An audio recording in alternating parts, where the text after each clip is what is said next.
a condensed original version of the book Killing Reagan by Bill OReilly, for those with no patience to read a book. Ronald Reagan's life began like any other small-town American story. Born in 1911 to a poor family in Illinois, Reagan worked hard to rise above his humble beginnings. Early in life, he developed a passion for acting, and after working as a radio announcer, he made his way to Hollywood.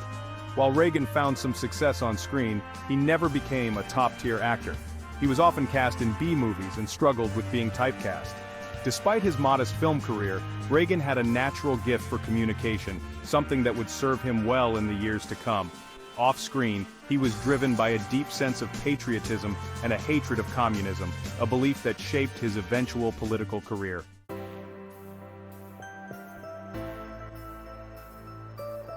In the 1960s, with his film career fading, Reagan became a spokesman for General Electric. He toured the country giving speeches about the dangers of big government and the rise of socialism, developing his conservative political philosophy. In 1964, Reagan gave a televised speech on behalf of Republican candidate Barry Goldwater.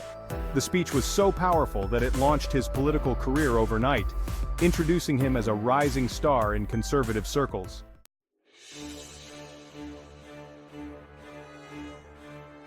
Just 3 years later, Reagan became governor of California, a role that tested his leadership as he faced student protests, civil unrest, and a push for welfare reform.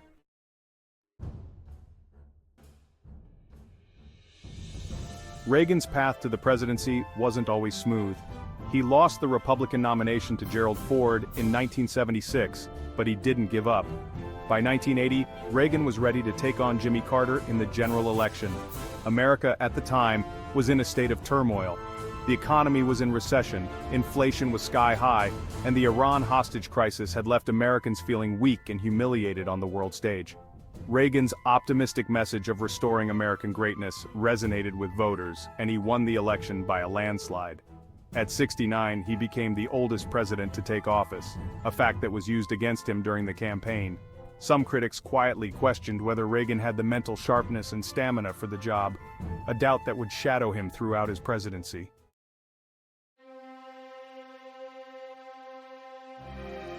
Just 69 days into his presidency, on March 30, 1981, Reagan was leaving the Washington Hilton Hotel when John Hinckley Jr., a disturbed man obsessed with actress Jodie Foster, fired 6 shots at the president. One of those bullets hit Reagan in the chest, missing his heart by mere inches. At first, Reagan didn't even realize he had been shot, but as he was rushed to George Washington University Hospital, his condition worsened. The bullet had punctured his lung, and Reagan's life hung in the balance. Remarkably, even in the chaos, Reagan remained calm, famously joking with the doctors, "I hope you're all Republicans."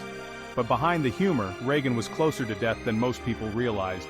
His resilience, both physically and mentally, amazed those around him. However, the shooting left Reagan physically weakened, and it had a profound psychological effect on him. In the aftermath of the assassination attempt, Reagan believed that God had spared his life for a reason. This sense of divine purpose fueled his presidency. He threw himself into his work, determined to reshape America through his conservative policies.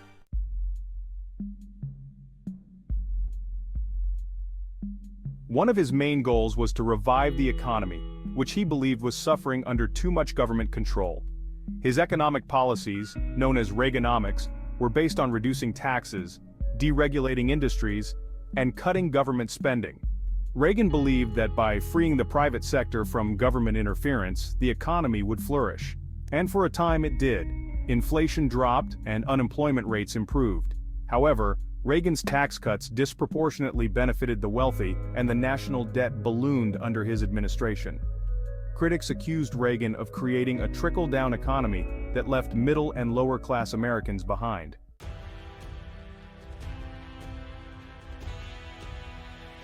On the global stage, Reagan was determined to defeat communism. His hardline stance against the Soviet Union defined much of his foreign policy. Early in his presidency, Reagan increased military spending and supported anti-communist movements worldwide. He wasn't afraid to use bold rhetoric, famously calling the Soviet Union the evil empire. But while Reagan's public persona was tough and uncompromising, behind closed doors, he was willing to negotiate. As his presidency progressed, Reagan began to seek diplomacy with Soviet leader Mikhail Gorbachev. Their relationship culminated in the signing of the INF Treaty in 1987, a groundbreaking agreement to reduce nuclear weapons. Reagan's leadership played a pivotal role in ending the Cold War, but it was a more nuanced role than many realized, one that involved both strength and the willingness to find common ground.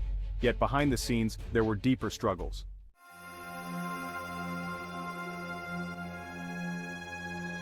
By the mid-1980s, Reagan's cognitive health had become a concern.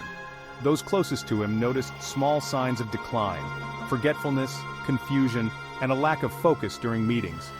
White House insiders later admitted that Reagan seemed disengaged at times, and there were instances when he appeared out of touch with his own administration's policies. These early signs of mental decline were carefully hidden from the public, and Reagan's team worked hard to keep the presidency running smoothly despite his growing limitations. While there was no formal diagnosis of Alzheimer's disease during his presidency, Reagan's mental sharpness was undoubtedly fading, and this fact cast a long shadow over his later years in office.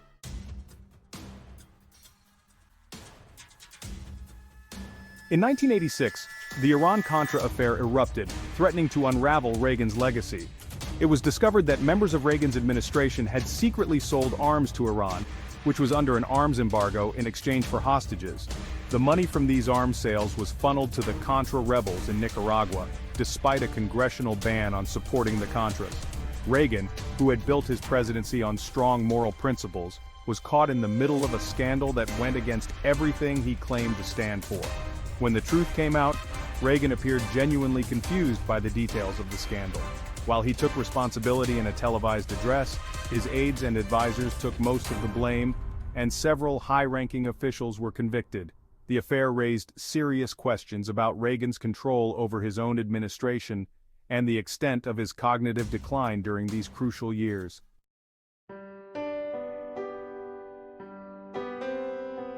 As Reagan's second term came to an end in 1989, he left the White House with high approval ratings, but his health was deteriorating rapidly.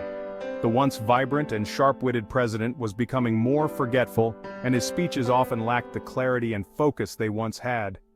In 1994, 5 years after leaving office, Reagan wrote a heartfelt letter to the American people, revealing that he had been diagnosed with Alzheimer's disease.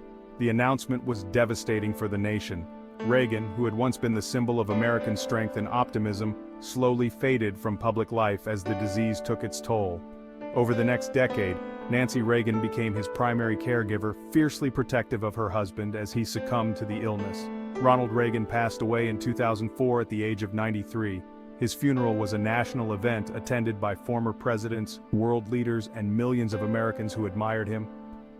While Reagan's legacy is complex, marked by economic policies that shaped the nation, a scandal that shook his administration, and a cognitive decline that was carefully hidden from the public, he remains one of the most influential and charismatic figures in American history. His journey from Hollywood to the White House and the personal and political battles he fought along the way make his story one of resilience, survival, and the enduring power of optimism.